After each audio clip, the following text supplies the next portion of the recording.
वस्सलातु वस्सलामु अला सय्यिदिल मुरसलीन व अला आलिहि व अस्हाबिहि अजमईन। अम्मा बाद, अऊज़ु बिल्लाहि मिनश शैतानिर रजीम। बिस्मिल्लाहिर रहमानिर रहीम। व अंतुमुल अअलौना इन कुंतुम मुमिनीन।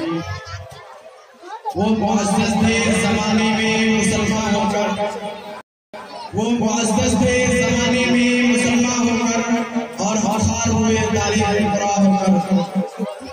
मोहतरम बुजुर्गों और दोस्तों, आज मेरी गुफ्तगू का मौजू मुसलमानों की तबाही और उसका इलाज है। आइए इस मौजू के तहत हम अपने शानदार माज़ी पर एक नज़र डालकर मुस्तक़बिल के कामयाब तरक्की के सामान तलाश करें। कुरान करीम में रब्बे कायनात का इरशाद है, वअंतुमुल अअलौना इन कुंतुम मुमिनीन। तुम ही सरफराज रहोगे अगर तुम मोमिन हो। ये इरशाद बारी हमारी पूरी तारीख का एक हिस्सा है और इसी में हमारी तरक्की का राज मुज़बर है। तारीख के सैकड़ों वाक़यात ये बताने के लिए काफी है कि जब भी हमारा रिश्ता अल्लाह और उसके दीन से मजबूत रहा, सरबुलंदियों कामयाबी हमारे कदम चूमे, और जब कभी इस रिश्ते में किसी किस्म की कमजोरी आई, हमें इज्जत और रिफत के आसमान से जिल्लत और पस्ती के गार में जाके तारीख हमारे सामने जंगे बदर की मिसाल पेश करती है। जंगे बदर में जो कामयाबी हुई वो सिर्फ और सिर्फ किसी रिश्ते की मजबूती की बुनियाद पर हुई, वरना अगर कामयाबी होती तो कुफार मक्का की होती, क्योंकि कुफार मक्का तकरीबन 1000 थे और बड़े जोश और खरोश के साथ थे।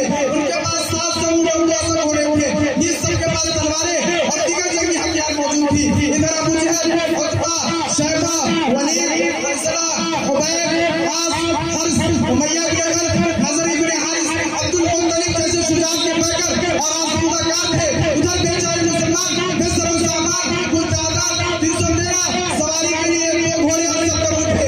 एक पे 3-4 आदमी सवार है और 5 बंदे सफर कर रहे हैं, 10 बंदे सफर कर रहे हैं। हर जंग के अंदर जितने असबाब और जितनी चीजों की जरूरत पड़ती वो सब के सब कुफार मक्का को हासिल थी। मगर जब लड़ाई शुरू होती है तो कुफार मक्का का सबसे बड़ा सरदार अबू जहल, उमैया इब्न खल्फ, उतबा, शैबा, दीगर कुफार मक्का गाजर मिली की तरह काटे जाते हैं। मुसलमानों सो तो सही, आखिर वो कौन सी दिन थी जिसने मुसलमानों को मारी और कुफार मक्का को मगलूब कर दिया? सच फरमाया है रब तबारक व तआला ने, वअंतुमुल अअलौना इन कुंतुम मुमिनीन। तुम ही सरफराज रहोगे बशर्ते कि तुम सच्चे पक्के मुसलमान रहो। हज़रात, आज हम अंदलुस को नहीं जानते, हालांकि अंदलुस एक वक्त में मुसलमानों की सबसे बड़ी ताकतवर हुकूमत थी। पूरी दुनिया में शान और शौकत की शोहरत थी। तकरीबन 750 साल मुसलमानों की हुकूमत रही है और आज वही की हालत है कि एक भी मुसलमान नाम लेने को नजर नहीं आता। मुसलमानों के ऊपर जिस तरह तबाही आई है, न सिर्फ यह कि मुसलमानों को बेघर किया गया बल्कि मुसलमानों का कत्लेआम हुआ, इज्जत और आबरू को पायमाल किया गया, हजारों मुसलमानों को अपना मजहब छोड़ने पर मजबूर किया गया, जिंदा मुसलमान को आग में जला दिया गया, जिंदा मुसलमानों को जमीन के अंदर दफन कर दिया गया। यही वजह है कि आज वहां कोई कलमा पढ़ने वाला नजर नहीं आता।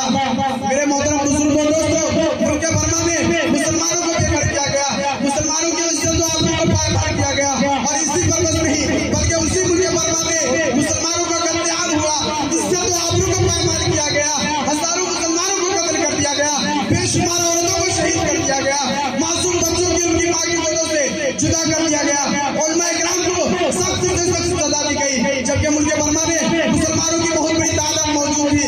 मेरे मोहतरम बुजुर्गों और दोस्तों, आप भूल न जाओ, खुद अपने मुल्क का जायजा लो कि कौन से ऐसे मजालिम है जिनको हम बर्दाश्त नहीं कर रहे। हालांकि इसी मुल्क के अंदर हमारी भी हुकूमत रही है और आज हमारी हालत ये है कि आज हम इत्मीनान के साथ जिंदगी नहीं गुजार सकते।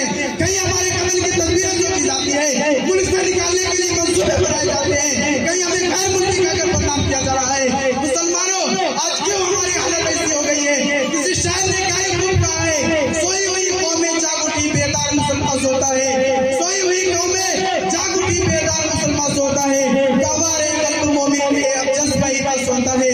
मेरे मोहतरम बुजुर्गों और दोस्तों, आप मुत्तहिद और मुत्तफिक हो जाओ और एक झंडे के नीचे चले आओ और अपने मुआशरे की बुराइयों को मिटा दो, वरना तुम्हारी तबाही और बर्बादी की कोई